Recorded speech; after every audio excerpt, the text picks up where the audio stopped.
Mortgage advances, they picked up quite nicely in the second half of last year, but it looks like that momentum has gone from these numbers. Yes, nothing too unexpected. I've for a long time expected the housing market to be weak for possibly a couple of years, and therefore the overall mortgage book to grow very slowly. So 4% year on year in December, slowing to 3.8% growth year on year in January. That's not I don't think it's a serious situation. I think slow credit growth at the moment is not a bad thing, given that we're a very highly indebted household sector. What's of more concern, and I know some people say, mortgage advances are the weak link. I think possibly not. The short-term credit is growing stronger. It's driving household credit up to 7.5% year-on-year growth in January. But that for me is not necessarily a good thing. It's possibly a bad thing. We've got a high household debt ratio at the moment, and I think for a while the slower household credit goes, or household-related credit, the better. What sort of short-term credit are we talking about? Is it overdrafts and credit cards? Those are slowly coming out of, or actually not so slowly, steadily coming out of negative growth, but they haven't really added to household credit growth in a big way. It's the category other loans, a lot of personal loans in there, and that's been growing. Other loans and advances, 6.95%, but if you split out overdraft finance, which has also been quite slow, the category other loans for the banking sector for households specifically has been growing by about 30% year on year.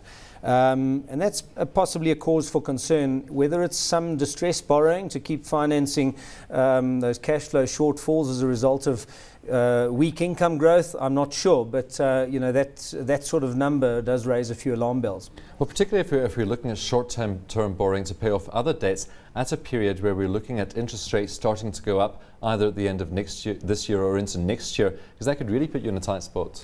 It could be, and that's why I say, Stephen, to me, slow household credit growth numbers would be beneficial, I think, at the moment, given our high debt ratio, and as you say, given possibility of interest rate hikes, given all the risks to oil going on in the Middle East at the moment and inflation.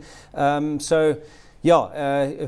it looks like with this accelerating household credit growth rate that we're going to go into the next interest rate hiking cycle with a still very high debt to disposable income ratio. The third quarter of last year's debt ratio was 78.5%, and that was slightly up on the previous quarters. So while some people would want to see household and private sector credit growth accelerating, I'm one who doesn't want to see it accelerating. I think at the moment we need to curtail our spending. Even mortgage advances?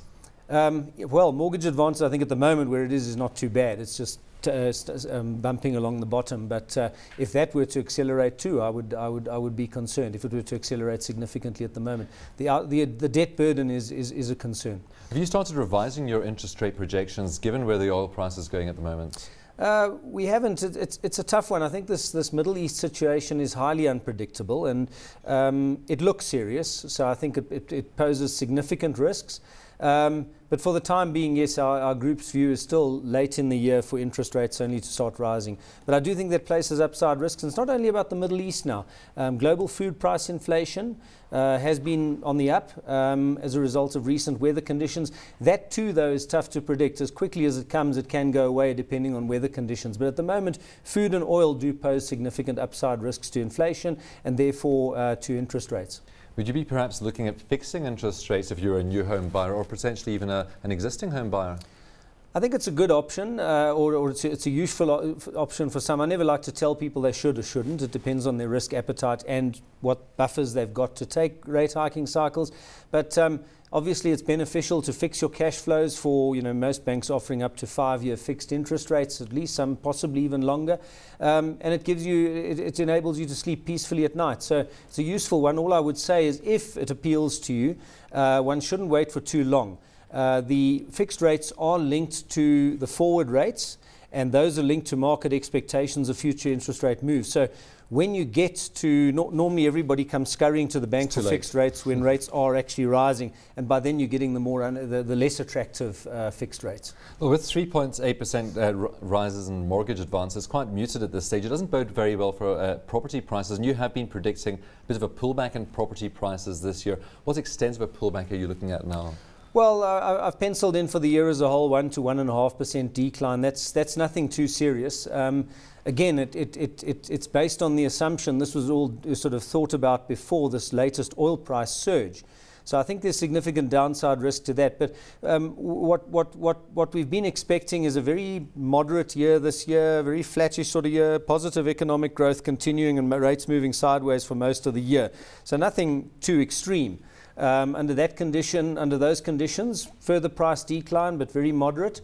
But of course, as I say, what's going on in the Middle East now makes a lot unpredictable. And which parts of the market do you think are more likely to be worse affected by these declines? I think when the market declines, it's possibly lower down the order. When you have these little mini recoveries, you tend to find the more affordable segments of our housing market recovering more rapidly, and I think they might be prone to more extreme price deflation than higher up. The reason being that I think it's a more credit dependent market. So when interest rates do rise, I think it possibly affects that lower side a bit worse.